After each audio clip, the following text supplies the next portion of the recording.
You're exhausted, but your mind won't stop. There's no crisis happening. Nothing went wrong today. And yet your brain keeps moving, scanning, checking, searching for something you can't name. You reread that message 3 times before you responded. You felt the shift in someone's energy before they said a single word. You replayed a conversation from Tuesday at 11 p.m. on Thursday night, and maybe in your quieter moments, you've wondered if something is wrong with you.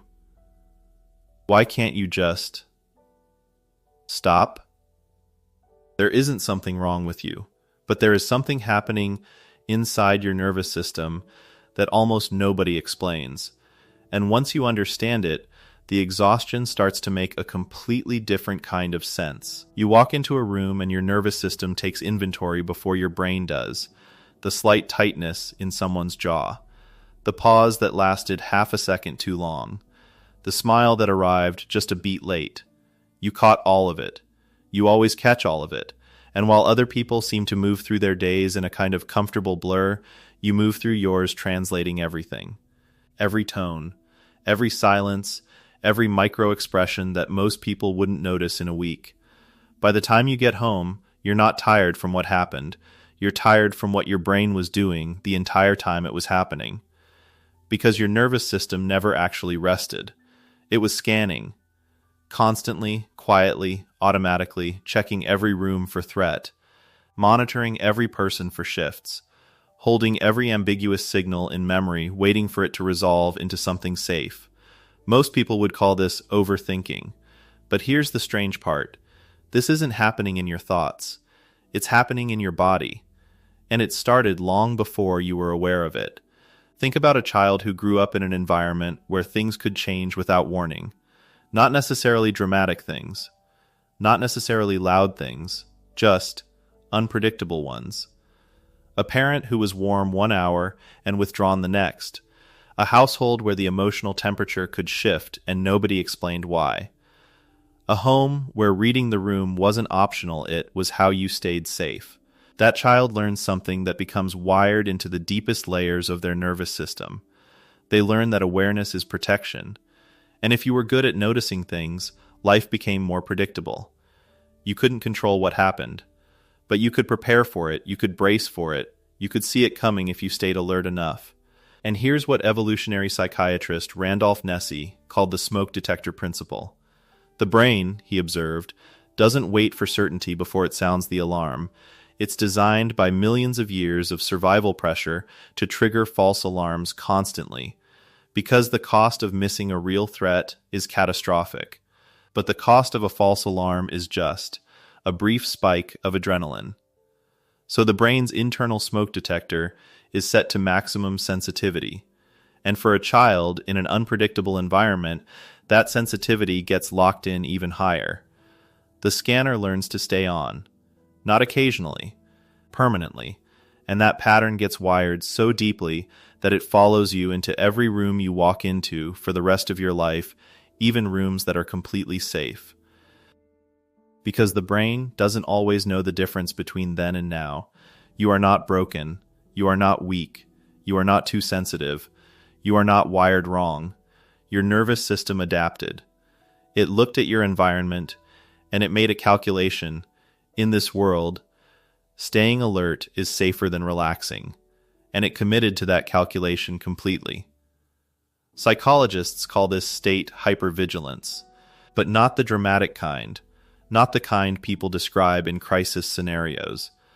This is quiet hypervigilance, the everyday kind that looks like social intelligence, the kind that looks like empathy, the kind that makes you the person who always senses what's happening beneath what's being said. And it is a form of intelligence. But here's what makes it so exhausting and what most people never realize.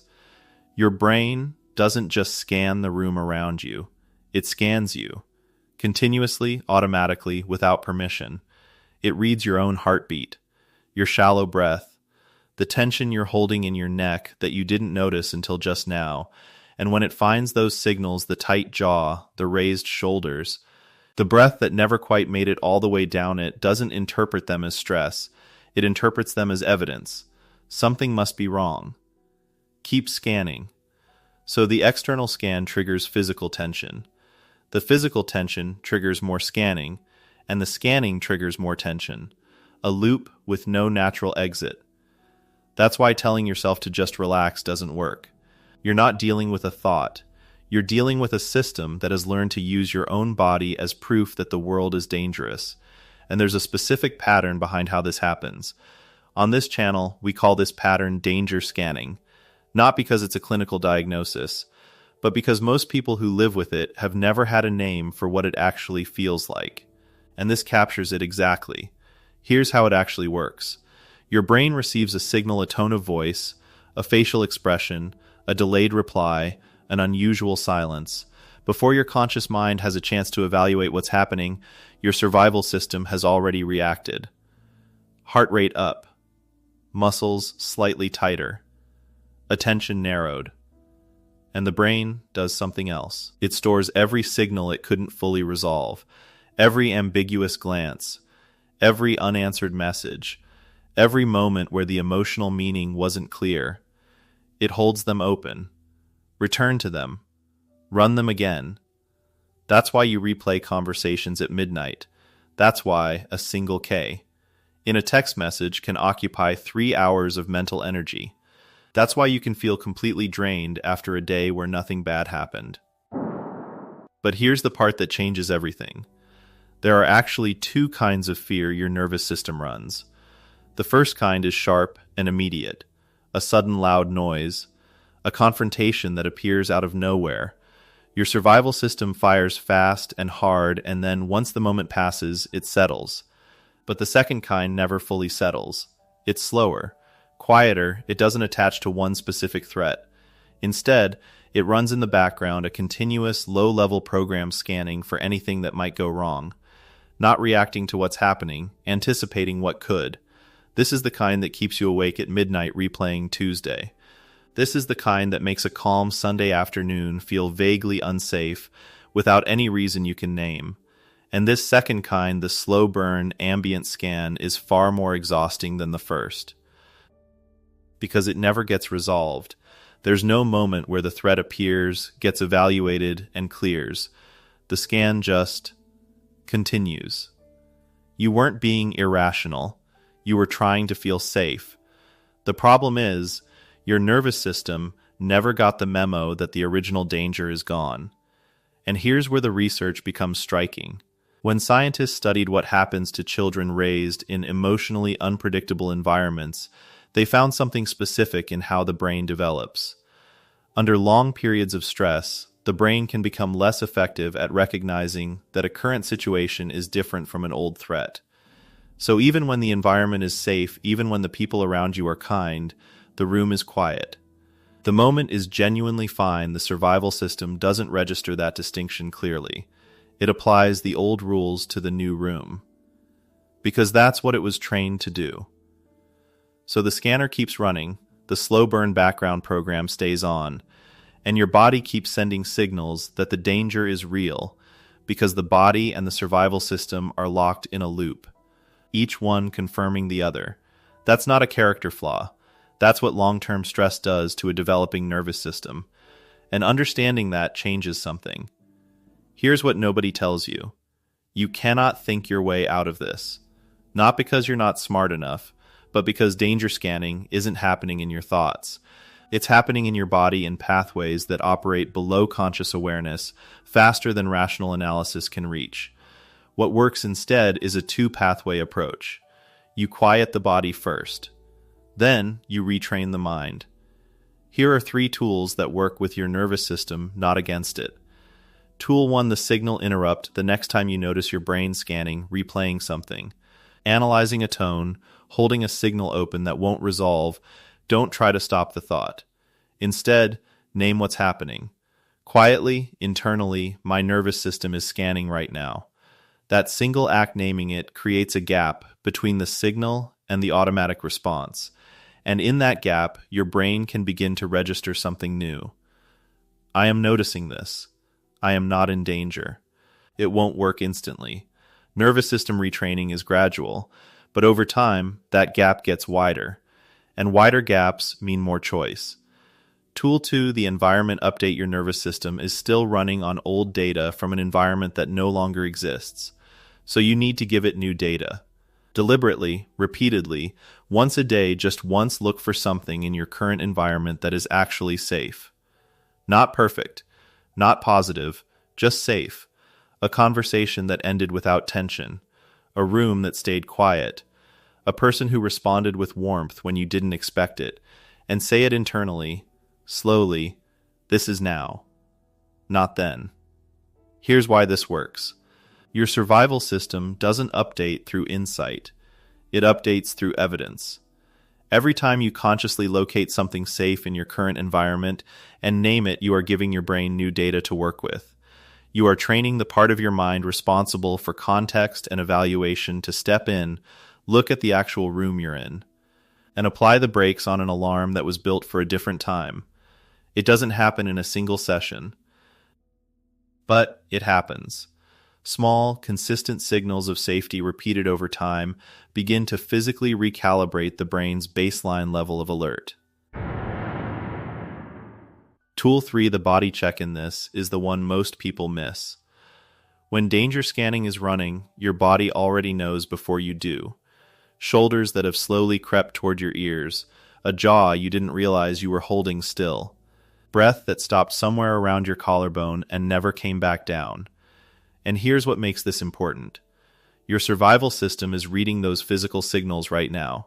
The tight shoulders, the shallow breath, the tension you've been carrying since this morning without noticing. It's interpreting all of it as evidence that something is wrong, which means the body isn't just a symptom of the scan, it's fuel for it.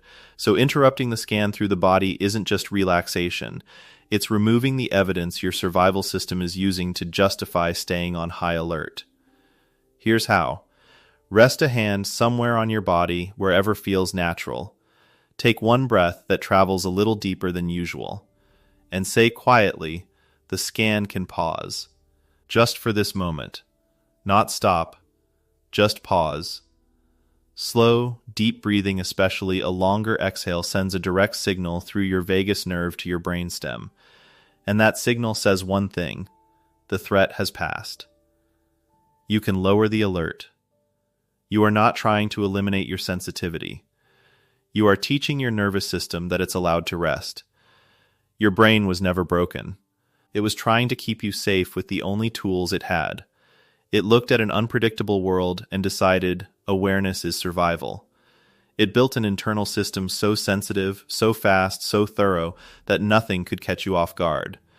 And it kept building it, long after the environment that required it was gone. Healing this doesn't mean turning off your awareness. You don't have to become less observant, less thoughtful, less attuned to the people around you. The depth with which you experience things, the way you read a room before you're consciously aware of it, the way you feel what other people carry, that is not a flaw to be corrected. It is a capacity. The work is learning to carry it without exhaustion. Learning to tell the difference between awareness as a gift you move through the world with and scanning as a survival loop that was never told the danger ended. You can keep your depth. You can keep your intuition. You just don't have to pay for it with your nervous system's peace anymore. The brain doesn't always know the difference between then and now, but you can teach it, one quiet signal at a time. If something in this video landed somewhere specific, a moment, a scenario, a line that felt uncomfortably accurate, you don't need to explain it. Just leave it in the comments. One sentence, one word if that's all you have. You'll be surprised how many people are sitting with the exact same thing right now. And if you want to understand the next piece, why your nervous system struggles to trust safety, even when the scanning quiets down, that's exactly where the next video begins. Because understanding the pattern is only the first part. What comes next is where it actually changes.